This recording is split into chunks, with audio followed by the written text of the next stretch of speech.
Now move to our public comment period. Let me make a brief note. Board member Chris Cook is not here tonight, but she will be joining us by telephone, I think, fairly shortly.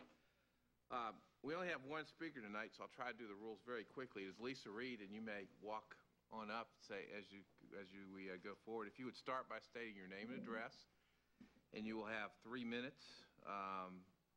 And that's not, yeah, that's probably enough. I think you have the gist. Oh, and I should say, and also, I should say we are very appreciative to any member of the public who comes to talk with us, and we really are. We find that we get a lot of benefit from comments. It's always helpful. If anyone has any comments that would relate to a particular student or staff member, we ask that you not identify them for confidentiality reasons under the personnel laws and the student privacy laws. Okay. Which we say at all times. But we're very thankful that you're here and look forward to your comments. Good evening. Good evening. I am Lisa Reid, and my address is 9 Lake Bluff Court, Greensboro, North Carolina. After examining our son's high school summer reading list, I am thankful that the principal indicated to me that any books we did not agree with, we could have alternative reading assignments. Thank you to each of those of you on this board that were instrumental in those decisions. However, I stand before you this evening because I'm concerned about the other students in Guilford County whose parents are perhaps unaware of the assignments that they have been given, or those that don't have someone to advocate for them. When I analyzed the 11 books, my heart was grieved and honestly somewhat angered by what I found. With almost no exceptions, the books had no positive messages.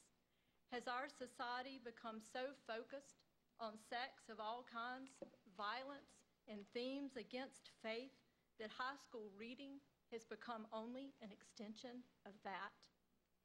The books on this list belittle religion in general, Christianity in particular, and actively promote atheism, drugs, sex, and violence. Out of the 11 books, 3 were strongly against faith. One holds as a premise that all religion is made up. That book, Cat's Cradle, is number 4 on Amazon's list of anti-Christian books.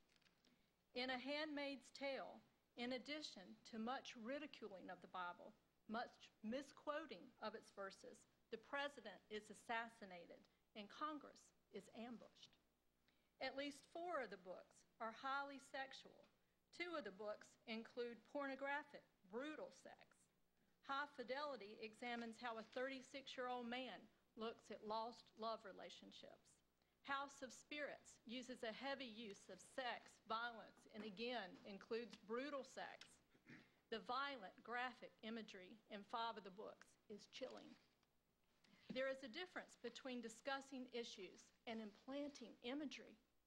For instance, one book examines 3 suicides carried out, others envisioned. We wonder why students are struggling with drugs, depression, violence, and sex. Yet in these very books, we mandate that they gaze upon these very things. Where is the hope, the inspiration, the encouragement to make the world a better place, to be a better person? You on this board can make a huge difference in the standards set for this county.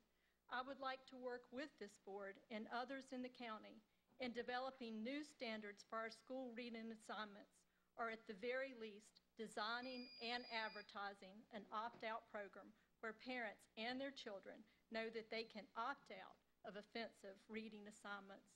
We can do better for our children. In fact, we must.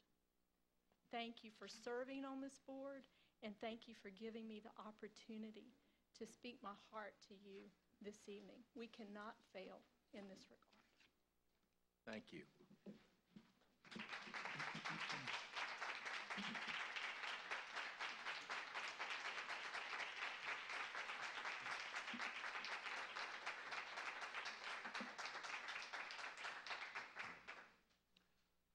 That concludes our public comments for tonight and brings us to our approval of our agenda.